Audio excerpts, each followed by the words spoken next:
एह् आकाशवाणी जम्मू ऐ। डोगरी खबरें च तुंदा स्वागत है। पैह्ले मुक्ख समाचारें कन्नै में राजेश मनसोत्रा।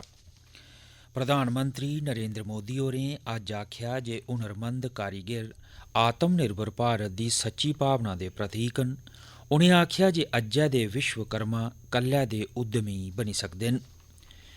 उपराज्यपाल मनोज सिन्हा होरें अज्ज जम्मू च केईं महत्वपूर्ण विकास परियोजनाएं दा मौके पर जाइयै जायजा लेआ, जिंदे च तवी रिवर फ्रंट, जाम्बू चिड़ियाघर ते श्री वेंकटेश्वर स्वामी मंदिर शामिल न।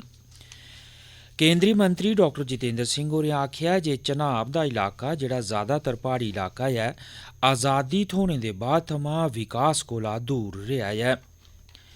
भारत ते आस्ट्रेलिया ने औंदे 5 ब'रें च अपने दबक्खी कारोबार गी $100 अरब तक्कर पजाने दा लक्ष्य तैऽ कीता ऐ।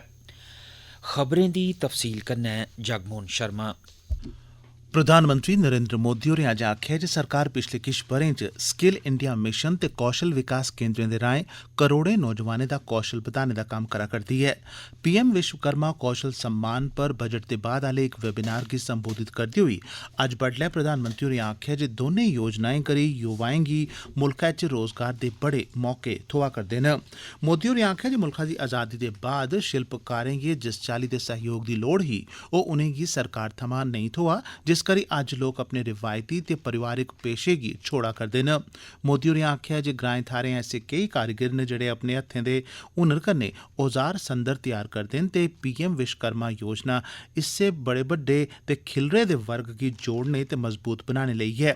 प्रधानमंत्री होरें आखेआ जे राष्ट्रपिता महात्मा गांधी हुंदी दूरै दी सोच ते नजरिया ग्राम स्वराज पर आधारित हा ते इस योजना दी मदद कन्नै उंदे इस सुखने गी मूरत रूप देने लेई अनथक जतन कीते जा करदे न, जेह्दे ने ग्रामीण अर्थव्यवस्था गी मजबूती देने लेई छड़ा राई बाई ते एह्दे कन्नै जुड़े दे कम्म गै नेईं, होरनें क्षेत्रें ते भावनाएं बक्खी बी ध्यान दित्ता जा करदा ऐ। मोदी होरें आखेआ जे अज्जै दा विश्वकर्मा कल्लै दा उद्यमी पक्क गै होई सकदा ऐ।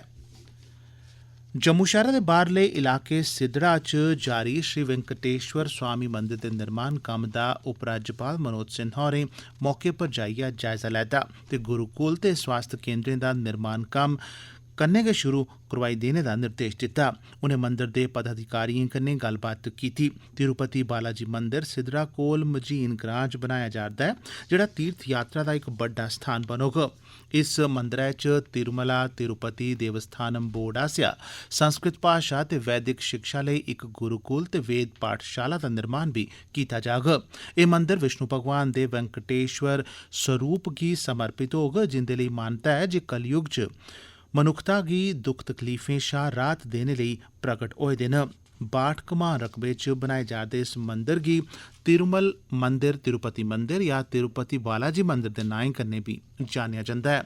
जम्मू कश्मीर सरकार ने तिरुमला तिरुपति देवस्थानम बोर्ड गी 40 ब'रे दे पट्टे पर जमीन दित्ती दी ऐ। उपराज्यपाल मनोज सिन्हा होरें अज्ज जम्मू च तवी रिवर फ्रंट परियोजना आह्ली थाह्रै दा बी दौरा करियै उत्थें जारी कम्मै दी रफ्तार ते प्रगति दा जायजा लैता। इस परियोजना दा मकसद हाड़ै कारण मिट्टी दे रोड़ ते होने आह्ले नुकसान गी ओह्दे कोला बचने लेई मंदरें दे शैह्र जम्मू दे सतत ते टिकाऊ विकास लेई समाजी ते सांस्कृतिक सुविधां उपलब्ध करोआना ऐ। इस परियोजना दे मुकम्मल होई जाने दे बाद इत्थूं दे पूरे पराते समाजी आर्थिक विकास लेई कम्म कारोबार दे बी केईं मौके उपलब्ध होंगन। इत्थें सैर सपाटे ते मनोरंजन दियां सुद्दियां सुविधां उपलब्ध होंगन। जम्मू नगर निगम दे कमिशनर राहुल यादव होरें जारी परियोजना दे कम्मै दे बारे च उनेंगी ब्यौरा पेश कीता। मगरा मीडिया कन्नै गल्ल करदे होई एलजी होरें कम्मै दी प्रगति पर संदोख प्रगट कीता ते आखेआ जे तौले गै लोकें दियां आसां मेदां पूरियां होई जाङन। जम्मू कश्मीर च लाए जाने आह्ले संपत्ति कर यानी प्रॉपर्टी टैक्स बारे पुच्छे गेदे इक सोआले दे परते च उनें आखेआ जे साढ़े लेई लोकें दा हित सभनें शा उप्पर ऐ ते कुसै बी गल्लबात लेई प्रशासन दे भित्त सदा खुल्ले दे न। जम्मू कश्मीर श्री काशी विद्वत परिषद दे प्रधान पद्मश्री प्रोफेसर विश्वमूर्ति शास्त्री होर अज्ज राजभवन जम्मू जाइयै उपराज्यपाल मनोज सिन्हा हुंदे ने मिले ते प्राचीन वैदिक संस्कृति परंपराएं ते सिक्ख्याएं दे संरक्षण ते नौजवानें च प्रचार प्रसार ते संचार करने सरबंधी बक्ख-बक्ख विषयें ते पहलुएं पर गल्लबात कीती। उनें अपने संगठन आसेआ शिक्षा ते समाज कल्याण दे क्षेत्रै च कीते जा करदे कम्में कारवाइएं दे बारे च बी दस्सेआ दसाया। इस दौरान उनें किश सुझाव ते किश मंगां बी उंदे अग्गे रखियां, जिंदे च जम्मू कश्मीर च इक शारदा पीठ अंतर्राष्ट्रीय यूनिवर्सिटी कायम करना भी शामल है। प्रोफेसर विश्वमूर्ति शास्त्री हुंदे ने गल्लबात करदे होई एलजी होरें आखेआ जे सरकार भारतीय ज्ञान परंपराएं ते इनेंगी जींदा रखने लेई औने आह्लियें पीढ़ियें तगर इनेंगी पुजाने लेई वचनबद्ध ऐ ते इत्त पेठा पूरी संजीदगी कन्नै जतन कीते जा करदे न। राज्यसभा दे मिंबर गुलाम अली खट्टाना होरें अज्ज पुंछ च राजा सुखदेव सिंह जिला अस्पताल दा दौरा कीता ते अस्पतालै च उपलब्ध सहूलतें सुविधाएं दा जायजा लैता। उनें इस दौरान मरीजें ते उंदे तीमारदारें कन्नै गल्लबात कीती ते उनेंगी थोआरदियें सेवाएं बारै पुच्छेआ बछाया। खट्टाना होरें लोकें गी पुच्छेआ जे क्या उनेंगी प्रधानमंत्री जन औषधि केंद्र, पीएम गोल्डन कार्ड ते केंद्र सरकार दियें होरनें स्कीमें दा लाह् हासल होआ करदा है। मगरा सांसद होरें जिले च तोड़ चाढ़ी जा'रदियें बक्ख-बक्ख विकास परियोजनाएं दे कम्में दी रफ्तार, प्रगति ते उपलब्धियें दा बी तफसीली जायजा लैता। साढ़े जिला संवाददाता कन्नै गल्ल करदे होई उनें आखेआ, हम जो लोगों के लिए और खासकर जम्मू कश्मीर के लोगों के लिए जो चिंता करते हैं देश के वजीर आजम, जो सेंट्रल स्पॉन्सर्ड स्कीम है, स्टेट की स्कीम्स हैं, वो ग्राउंड पे वो रिफ्लेक्ट करती हैं या नहीं। इसी तरह हम जिला पुंछ में आज आए हैं, कल हम राजौरी में थे, उससे पहले रियासी में थे। तो इस तरह का हमारा प्रोग्राम है। जो पिछली सरकारें नहीं है उन्होंने यही सोचा है कि हम अपना टाइम निकालें। हम तो इंफ्रास्ट्रक्चर को पीस जो बेसिक होता है उसकी तरफ हम बढ़े हैं। पीस यहाँ जम्मू कश्मीर में आया है। गरीब का बच्चा जो है वो आज स्कूल जाता है पत्थर मारने के बजाय। जम्मू कश्मीर की देश की तरक्की का हिस्सा बनेगा। एह् खबरां तुस आकाशवाणी जम्मू परा सुना'रदे ओ। बाकी दियां खबरें कन्नै राजेश मनसोत्रा। केंद्री मंत्री डॉक्टर जितेंद्र सिंह होरें डोडा जिले दे इक दिनें दे दौरे च दस्सेआ जे चनां दा इलाका जिसी पिछली सरकारें नज़रअंदाज कीते दा हा, उत्थे प्रधानमंत्री मोदी हुंदी अगुवाई आह्ली बीजेपी सरकार नै तेजिया कन्नै विकास शुरू कीता है। डोडा दे सामुदायिक हाल च इक रैली गी संबोधित करदे होई मंत्री होरें आखेआ जे चनां दे इलाके च जित्थै मती जनसंख्या प्हाड़ी इलाकें च रौंह्दी ऐ, उत्थै लोकें गी सड़कां, पीने आह्ला पानी, बिजली ते शिक्षा जनेही मूल सुविधां बी उपलब्ध नेईं हियां। पर पिछले 8 ब'रें च प्रधानमंत्री मोदी हुंदे नेतृत्व च इस इलाके च विकास दे केईं कम्म शुरू कीते गे न। एह्दा सबूत डोडा दे सभनें आबादी आह्ले इलाकें च बनाई गेदी शानदार सड़कां न। एक ज़माना था डोडा से भद्रवाह जाते हुए ये खौफ रहता था कि बीच में हल्की सी बारिश हुई तो पस्सी आ जाएगी, वापस लौटना मुश्किल होगा। आज 35 मिनट में मलमल की तरह सड़क है। कई नेशनल हाईवे शुरू हो चुके हैं, खिलैनी से लेकर सुधमादेव, छतरगला के पहाड़ से होता हुआ सुरंग के रास्ते एक नया हाईवे भारतमाला के तहत उसकी मंजूरी मिल चुकी है। जहाँ किसी ने कल्पना नहीं की थी कि डोडा में कोई मेडिकल कॉलेज होगा, आज इसी चुनावी क्षेत्र में मेरे ख्याल से एक ही क्षेत्र होगा लोकसभा का पूरे देश में जहाँ 3-3 मेडिकल कॉलेज है। मगरा केंद्री मंत्री होरें डोडा नगरै च NHPC दे अधिकारियें कन्नै इक उच्चे स्तर दी बैठक कीती ते बक्ख-बक्ख परियोजनाएं दे चला'रदे कम्में दा जायजा लैता। एह्दे बाद मंत्री होरें पार्टी वर्करें ते जिला विकास काउंसिल डोडा दी मीटिंग दी अध्यक्षता बी कीती।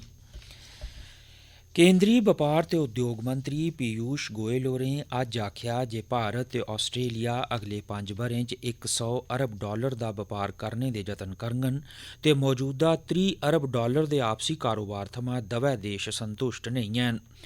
मंत्री होर आस्ट्रेलिया दे बपार ते पर्यटन मंत्री डॉन फैरल हुंदे सने भारत आस्ट्रेलियाई 18वें सांझे मंत्री स्तर दे आयोग पर मीडिया गी संबोधित करा'रदे हे।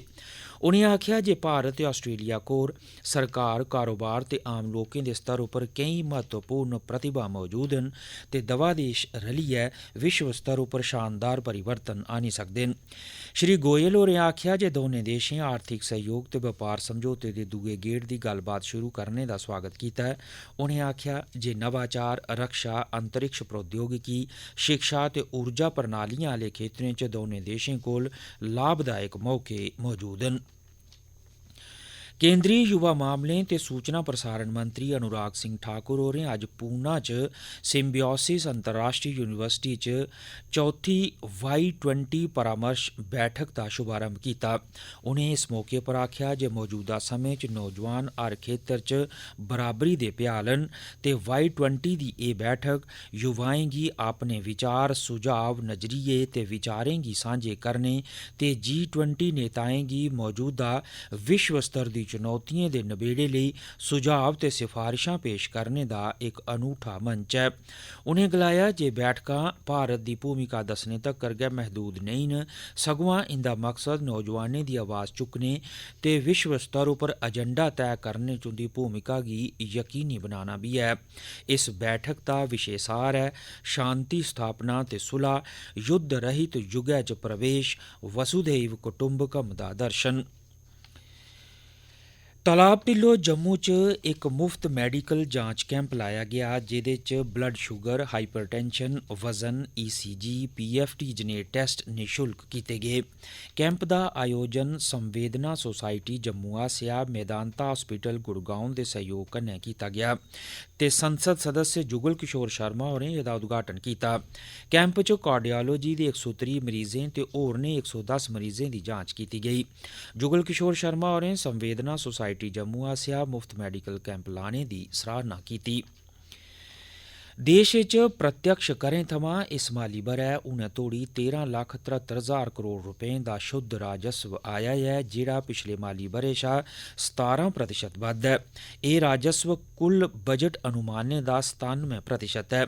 Central board of direct taxes मूजब इसलै तक्कर 16,68,000 करोड़ रुपए का सकल राजस्व आया है, जेड़ा पिछले ब'रे की इस मुद्दत के मुकाबले 22% मता है। ते अखीरै च खास खबरें पूरी परतियै प्रधानमंत्री नरेंद्र मोदी होरें अज्ज आखेआ जे हुनरमंद कारीगर आत्मनिर्भर भारत दी सच्ची भावना दे प्रतीक न ते अज्जै दे विश्वकर्मा कल्लै दे उद्यमी बनी सकदे न। उपराज्यपाल मनोज सिन्हा होरें अज्ज जम्मू च केईं महत्वपूर्ण विकास परियोजनाएं दा मौके पर जाइयै जायजा लैता। केंद्रीय मंत्री डॉ जितेंद्र सिंह होरें आखेआ जे चिनाब दा इलाका जेहड़ा ज्यादातर प्हाड़ी इलाका है, आज़ादी हासल होने दे बाद थमां विकास कोला दूर रेहा ते भारत ते आस्ट्रेलिया ने औंदे 5 ब'रें च अपने दबक्खी कारोबार गी $100 अरब तगर पुजाने दा लक्ष्य तय कीता ऐ। एह्दे कन्नै गै खबरें दा एह् बुलेटिन समाप्त होआ।